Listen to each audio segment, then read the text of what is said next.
ደርግ ከህወሓት ኦነግና ሻዕቢያ ጋር ያደረገው ድርድር ለምን ይሆን ሳይሳካ የቀረው? ዛሬ ኢትዮ ተረካችን ይህንን ጉዳይ ያነሳዋል። በቅድሚያ ግን ቻናላችንን ሰብስክራይብ ያላደረጋችሁ ቤተሰቦቻችን ሰብስክራይብ በማድረግ ተቀላቀሉ። ድርድሩ መሬት ያለውን ሁኔታ ያላገናዘበ ነበር ይላሉ ዶክተር ዲማ። የለንደኑ ድርድር አመቻች የነበረችው አሜሪካ ያቀረበችው ምክረ ሀሳብስ ምን ነበር?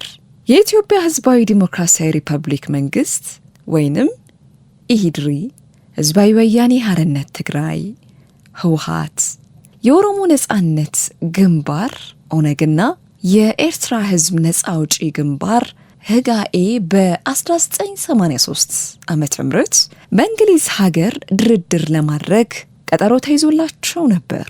ለንደን ላይ ሊካሄድ የነበረው ድርድርም ሰኞ ግንቦት 19 ቀን 1983 ዓመተ ምህረት እንዲካሄድ ታስቦ ነበር።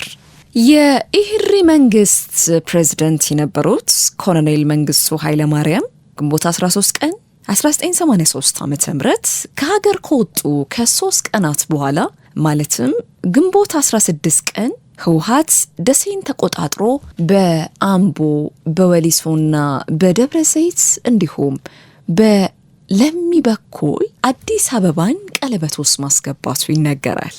የኤርትራ ህዝብ ነጻ አውጪ ግንባር ህጋኤም በተመሳሳይ ግንቦት 16 ቀን 1983 አስመራ ከተማን ተቆጣጥሮ ነበር።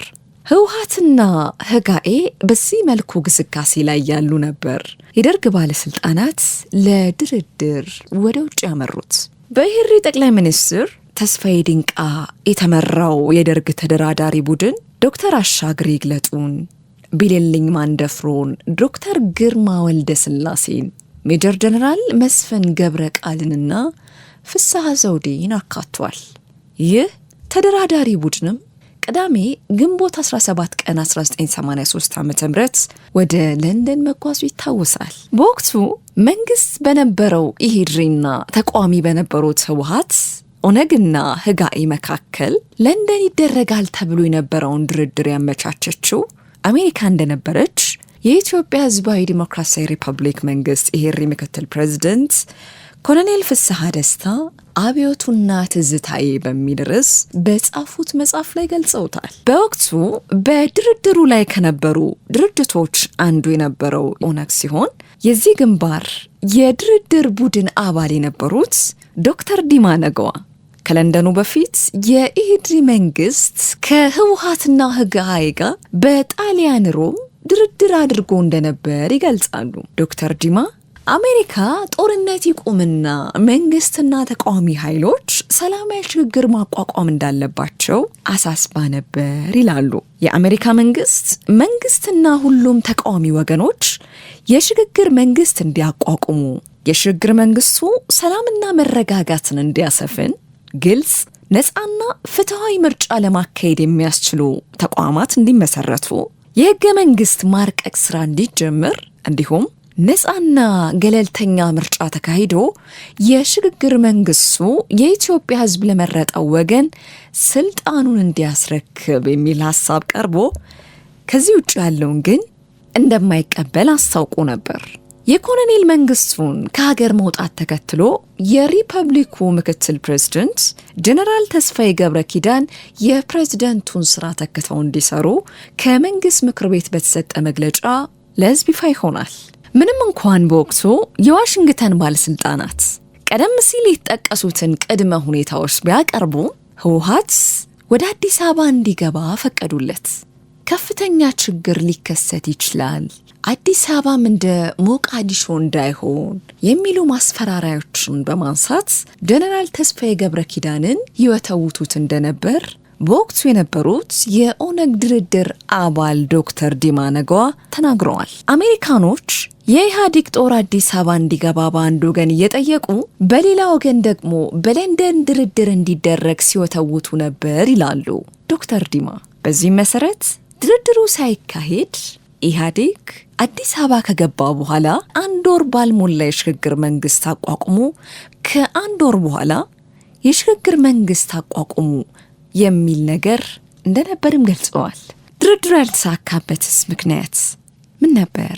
የአሜሪካ ጉዳይ ፈጻሚ የነበረው ሚስተር ሁዲክ በየደቂቃው ከኢትዮጵያ መንግስት አመራሮች ጋር ግንኙነት ያደርግ እንደነበር የተጠቀሰ ሲሆን የአዲስ አበባ ከተማ ከፍተኛ አደጋ ላይ ስለሆነች ድርድሩ እስኪያልቅ ድረስ ኢህአዴግ ገብቶ ጸጥታውን ያስከብር የሚል ሐሳብ በመሰንዘራቸው ይህንንም ጀነራል ተስፋዬ በመቀበላቸው የኢህአዴግ ጦር እንዲገባ መደረጉን የኢሂድሪ ምክትል ፕሬዝዳንት ኮሎኔል ፍስሐ ደስታ አብዮቱና ትዝታዬ በሚል መጽሐፋቸው ላይ አስፍረዋል።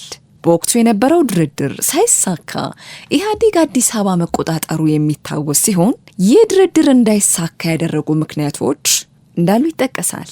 በወቅቱ ኦነግን ወክለው በድርድሩ ላይ የነበሩት ዶክተር ዲማ ነገዋ ደርግ ወደ ድርድር የገባው የኃይል ሚዛኑ ካጋደለ በኋላ መሆኑን ገልጸው ሌሎች ቡድኖች ግን ድርድሩን ጊዜ ለመግዛት ይጠቀሙበት እንደሆነ አንስተዋል።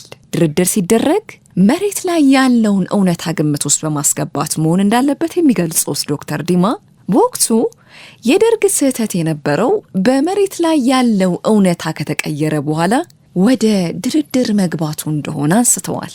በወቅቱ በደርግ በኩል የቀረበው መደራደሪያ በሚቋቋሙ የሽግግር መንግስት ውስጥ 60 በመቶ ለደርግ ቀሪው ደግሞ ለሁሉም ተቃዋሚ ኃይሎች ይሁን የሚል እንደነበር የገለጹት ዶክተር ዲማ ይህ ደግሞ መሬት ላይ ካለው እውነታ ጋር የሚገናኝ እንዳልነበር አንስተዋል። በወታደራዊ ጉዳይ ብዙ ነገር ተበላሽቷል የሚሉት ዶክተር ዲማ በ1981 ዓ.ም በነበረው መፈንቅለ መንግስት በኋላ ጦሩ አልነበረም ማለት ይቻላል ሲሉም ያነሳሉ። በመፈንቅለ መንግስቱ ጀነራሎቹ ሲያልቁ ጦሩ በጣም መዳከሙንና ይህም ለደርግ መውደቅ ትልቅ መንስኤ እንደነበርም ጠቅሰዋል። የኢሂድሪ ፕሬዝዳንት የነበሩት ኮሎኔል መንግስቱ ሀገር ጥለው መሄዳቸው ከሀገሪቱ ከወጡ በኋላ ሀገሪቱን ሲመሩ የነበሩት የኢሂድሪ ምክትል ፕሬዝዳንት ሌተናል ጀነራል ተስፋዬ ጣሊያን ኤምባሲ ስደተኛ ሆነው ከቆዩ በኋላ የኢሂድሪ ውጭ ጉዳይ ሚኒስተር ከነበሩት ብርሃኑ ባዬ ጋር ሲታገሉ ወድቀው ህይወታቸው ሊያልፍ ችሏል። የዚህ ሁሉ መፍረክረክና የወቅቱ የአሜሪካ መንግስት አቋም በ1983 በእንግሊዝ ሀገር ሊካሄድ የነበረውን ድርድር መና እንዳስቀረው ነው ዶክተር ዲማ ከአላይን አማርኛ ጋር የነበራቸውን ቆይታ የገለጹት።